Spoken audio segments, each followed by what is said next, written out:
Assalamualaikum warahmatullahi wabarakatuh. Perkenalkan, saya Supriyadi, calon guru penggerak angkatan 9, akan memberikan presentasi mengenai pemikiran Ki Hajar Dewantara. Yang pertama ada asas pendidikan menurut Ki Hajar Dewantara. Ki Hajar Dewantara yang mana sering disebut dengan KHD membedakan kata pendidikan dan pengajaran dalam memahami arti dan tujuan pendidikan. Pengajaran merupakan sebuah proses pendidikan dalam memberi ilmu atau berfaedah untuk kecakapan hidup anak secara lahir dan batin.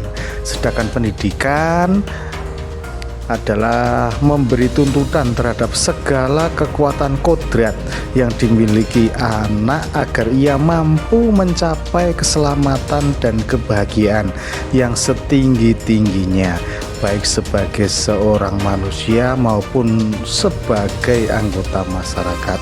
Pendidikan adalah tempat persemaian benih-benih kebudayaan dalam masyarakat. Maksud pengajaran dan pendidikan yang berguna untuk peri kehidupan bersama ialah memerdekakan manusia sebagai bagian dari persatuan atau rakyat. Manusia merdeka adalah manusia yang hidupnya lahir atau batin tidak tergantung pada orang lain, akan tetapi bersandar atas kekuatannya sendiri.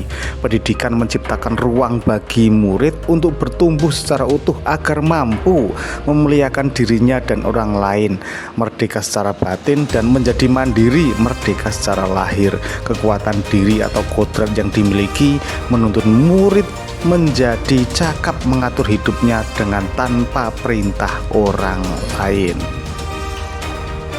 Dasar-dasar pemikiran yang menuntun ialah menurut Ki Hajar Dewantara menjelaskan bahwa tujuan pendidikan yaitu menuntun segala kodrat yang ada pada anak-anak agar mereka dapat mencapai keselamatan dan kebahagiaan yang setinggi-tingginya, baik sebagai manusia maupun sebagai anggota masyarakat. Oleh sebab itu, pendidik hanya dapat menuntun tumbuh atau hidupnya kekuatan kodrat yang ada pada anak-anak agar dapat memperbaiki lakunya, bukan dasarnya, dan hidup tumbuhnya kekuatan kodrat anak. Dalam proses menuntun, anak diberi kebebasan, namun pendidik sebagai pamong dalam memberi tuntutan dan arahan agar anak tidak kehilangan arah membahayakan dirinya. Seseorang pamong dapat memberi tuntutan agar anak dapat menemukan kemerdekaannya dalam belajar. Anak juga secara sadar memahami bahwa kemerdekaan dirinya juga mempengaruhi kemerdekaan anak lain. Oleh sebab itu, tuntutan seorang guru mampu mengelola dirinya untuk hidup bersama dengan orang lain, menjadi manusia dan anggota masyarakat. Kodrat alam dan kodrat zaman. Kodrat alam berkaitan dengan sifat dan bentuk lingkungan di mana anak berada, sedangkan kodrat zaman berkaitan dengan isi dan irama. Mengenai pendidikan dengan perspektif global, Ki Hajar Dewantara mengingatkan bahwa pengaruh dari luar terhadap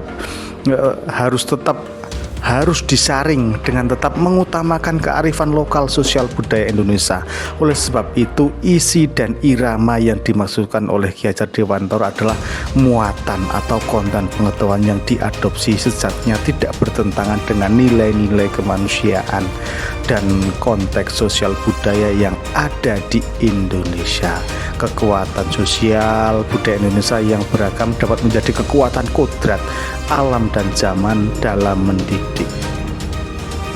Budi pekerti. Menurut Ki Hajar Dewantara, budi pekerti atau watak atau karakter merupakan perpaduan antara gerak pikiran, perasaan, dan kehendak atau kemauan sehingga menimbulkan tenaga. Refleksi filosofi pendidikan nasional Ki Hajar Dewantara, budi pekerti juga dapat diartikan sebagai perpaduan cipta atau kognitif karsa afektif sehingga menciptakan karya psikomotor. Lebih lanjut, Ki Hajar Dewantara menjelaskan keluarga menjadi tempat yang utama dan paling baik untuk melatih pendidikan sosial dan karakter baik bagi seorang anak. Keluarga merupakan tempat berseminya pendidikan yang sempurna bagi anak untuk melatih kecerdasan budi pekerti, pembentukan watak individual. keluarga juga merupakan sebuah ekosistem kecil untuk mempersiapkan hidup anak dalam bermasyarakat dibanding dengan institusi pendidikan lainnya. Interpretasi pemikiran Ki Hajar Dewantara, kumpulan tulisan Ki Hajar Dewantara mengenai pendidikan telah disajikan secara lengkap dalam buku terbitan Majelis Luhur Persatuan Taman Siswa. Buku yang diterbitkan pada tahun 1961 tersebut bertajuk Karya Ki Hajar Dewantara bagian pertama, yaitu pendidikan. Demikian yang dapat saya sampaikan. Terima kasih atas perhatiannya. Jangan sampai lupa untuk bisa dikasih komentar, subscribe, dan yang lain. Terima kasih dari saya. Assalamualaikum warahmatullahi wabarakatuh.